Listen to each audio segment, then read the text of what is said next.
Hello, everybody. My name's Dave Hill, and this is actually our first installment of the Coach's Corner. So, Bryson, you're kind of the you're going to be the test, and we're going to figure out how do we move from here, and hopefully we'll put this on the internet so all the parents can see. This is exciting. This is big time production here.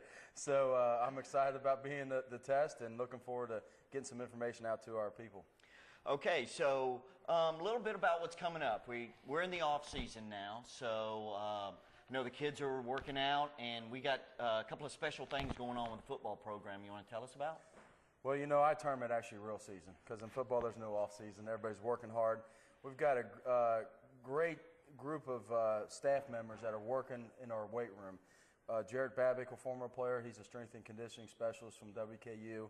Adam Collinsworth is extraordinary, Mike Wolf, and the other staff members are helping in the process. So we've got some great numbers in our weight room right now, working hard, and that's exciting to see.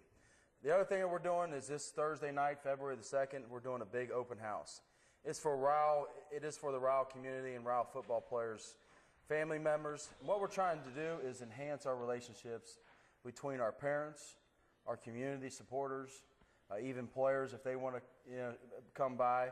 And we just want to build some strong relationships so that our parents get to know us, we get to know them better. We feel that's going to make us a better football team. Have you ever done this before?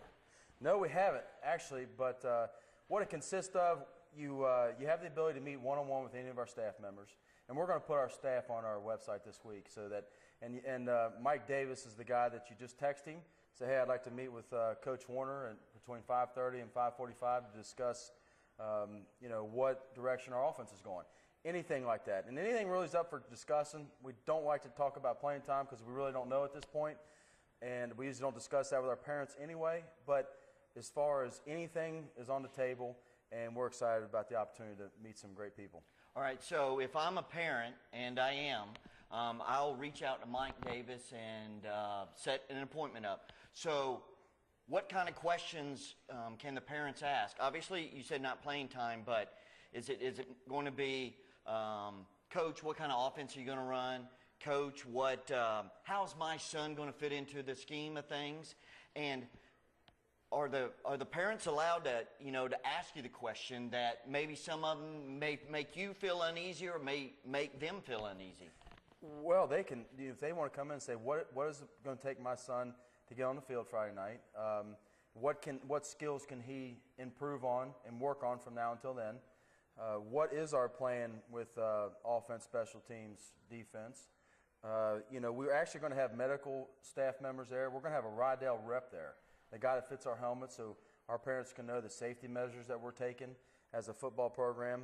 Football's taking a turn. Everybody knows the seriousness of our sport, and we want to make sure our parents know we're doing everything we can to protect our young men. So our Rydell rep was there, and then as far as football, anything. I mean, I think someone would like to know how draw it power right for me. When we're in this formation, how do we get the ball to the tight end? Are we going to throw the ball to the tailback? How does our line block? On most plays when in the passing game. So really anything is up for grabs, and our coaches are all going to be there. So you said somebody from the medical staff. I know one of the things we had last year was quite a few injuries. And, yeah, you're going to have injuries throughout the season, but last year seemed like we were really hit hard.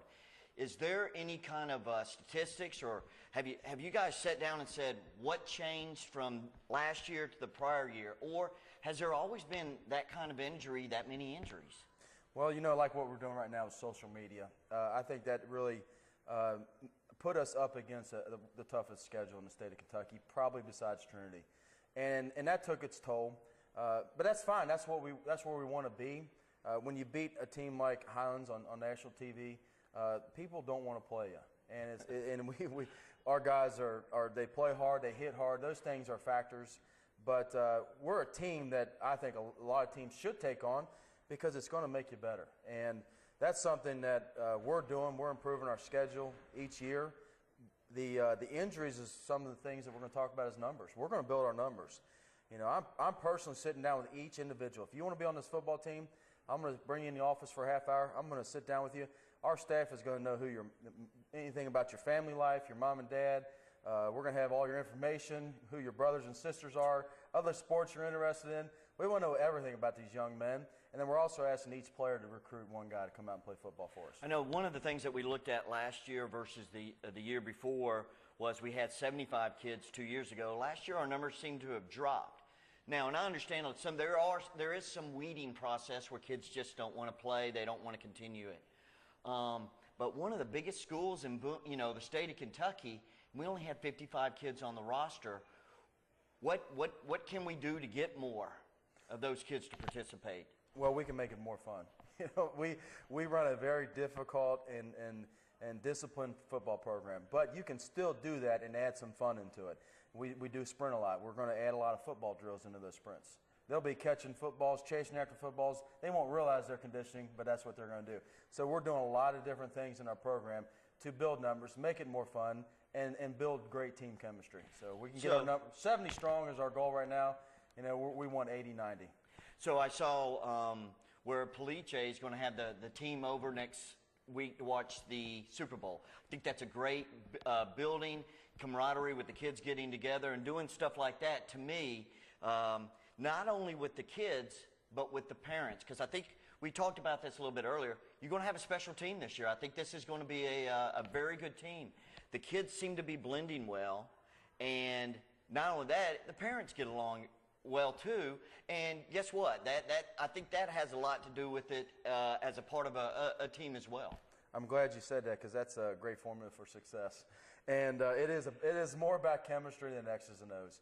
You got guys that love each other, care about each other. They're going to go out and play as hard as they can for each other, and that's exciting to see, and that is happening. We can see that. And we're doing our part as a staff to make sure that we are part of it and making sure that we're making it fun, making it interesting, but we're still going to be tough. We're still going to have discipline. We're still going to stick by our guidelines that have given us a lot of success over the past 9 years.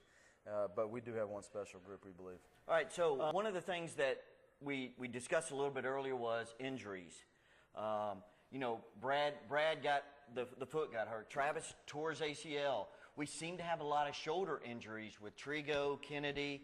I mean, what can we do as a group, or what are you guys going to do as a staff to try to make that more preventable next year? Well, what you do is you build numbers. If you have more numbers, then you're not playing those guys both ways. We were playing guys both ways in practice. In the game, it definitely took its toll. And so we build numbers. That's going to make a big improvement with the injuries. And then we're going to get more guys to play football, which is our goal. And the other thing is we're buying the best equipment. We've always done that. We're studying what is the best equipment at this point. We're bringing in our Dr. Miller, Dr. Holliday, our trainer Brad, and we're sitting down as a group with our principal, and we're going to figure out what right now is the best way to prevent injuries. So we're on top of all that. So do you think last year was an anomaly is what you're saying? So we ought to be able to fix it. Absolutely. The thing, we didn't have one player quit the team.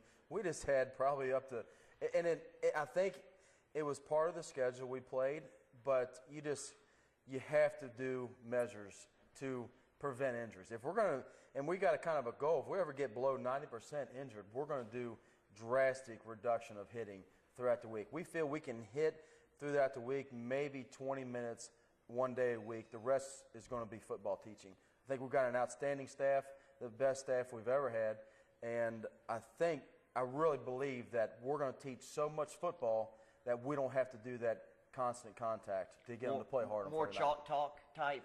More chalk talk, more individual work where it just kind of taken over once they do get in the game, all the teaching that they are taking on. Okay. Tell me a little bit about the expectations of what's going to happen at the end of the school year and as we go into summer. Well, what's great about the rule changes in football in Kentucky is they're allowing us to work with the football, where before you only had the actual spring ball to work with the football. Now we can get out there, we can throw the football around, we can teach them how to catch, we can work a lot of different drills, and that's going to make it more fun. The weight room does get difficult to be in there 3 months without any football. Yeah, it doesn't smell very good in there either. We clean it. And so it's good to get them outside. Now, summer, June hits.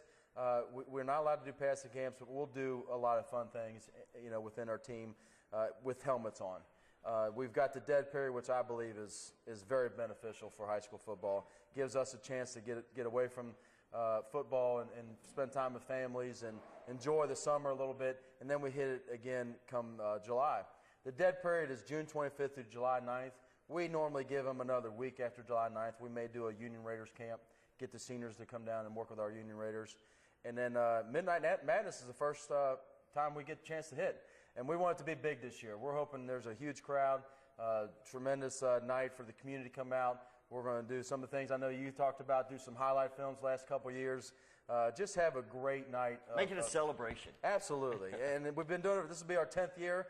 I think it's one of the best things we do. And it's one of the most, for the guys, one of the most fun nights we have. Now, you had mentioned a few seconds ago Union Raiders. Good to see the program starting young. Tell me a little bit about that and how they're doing and what's coming up. The Union Raiders has been a tremendous addition to our program.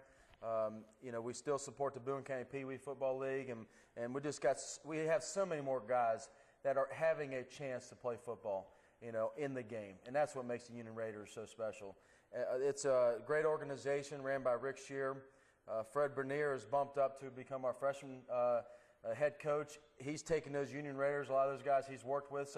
But we're getting to know the guys at such a younger age and building stronger relationships when they're in 5th, 6th, 7th, and 8th grade. And they're getting to know us, we're getting to know them. So that's exciting. Okay, all right. So if a parent has a question about any kind of dates, what's probably the easiest thing for them to do? Now that you've built this great website, Dave, I think get on that website and monitor that thing. And I think we'll continue. We're going to put the schedule on there. We don't have it finalized. We got the Lexington Bowl that we don't know who we're playing at this point. They should announce that this week. As far as the summer schedule, we should have that in a couple weeks. And the website's just a big tool for our program. The other thing that you could do is text Ryle Football to the phone number 90210. And I know a lot of you parents, I'm not savvy with the texting. Ask your son or daughter how to text. Text Ryle, RYLEFBALL. And a lot of times you'll get in touch with me if we need to send something out immediately. I'll send you a text straight to your phone. And a lot of times it'll say go check the website if we have any updates on that. The website is rylraiderfootball.org. So we've got some interviews on there. We've got some highlights. We talked to some of the alumni. We've got some pictures of this. We had one of the former Ryle football players come back from Afghanistan about 2 weeks ago, and he brought us some pictures, and we stuck a couple of pictures of those up there on the website. So it's a good source for information. The other thing, they could either send you an email or just pick up the phone and give you a call. Yeah, and then truthfully, you talk about text. I didn't even text till 4 years ago, but it's one of the best ways to communicate. The voicemail builds up, but if you send me a text, I can usually get back with you within a minute. I don't mind texting at all. If it's a quick question, texting is absolutely the best way to send a message and ask a question. All right, so as we kind of wrap up our first and only event so far, anything else that you think about that we might need to spread the word on, or? We just like to say our staff is excited about this football team, our football program, the direction we're heading. We are updating our program and doing things differently, but keeping that foundation that allows us to have success on Friday nights. And we are hoping to have a terrific 2012 football season. So remind us again on the date for the open house is? Thursday, February the 2nd. It's on the website, 5 to 9:30. And text Mike Davis. His number's on there if you want any one-on-one meetings. And if you have any questions at all about it, I'm going to be working on it a lot this week. So anybody can give me a call and ask me what's going on with that event. So parents, here's the opportunity. So if you want to get in touch with the coaches, ask the coaches some questions, here's the chance to do that right now. So as we get ready to sign off here, we're going to kind of do these maybe once a month or once every other month and kind of bring you up to date. So we wish everybody, be safe out there, and we'll see you next month.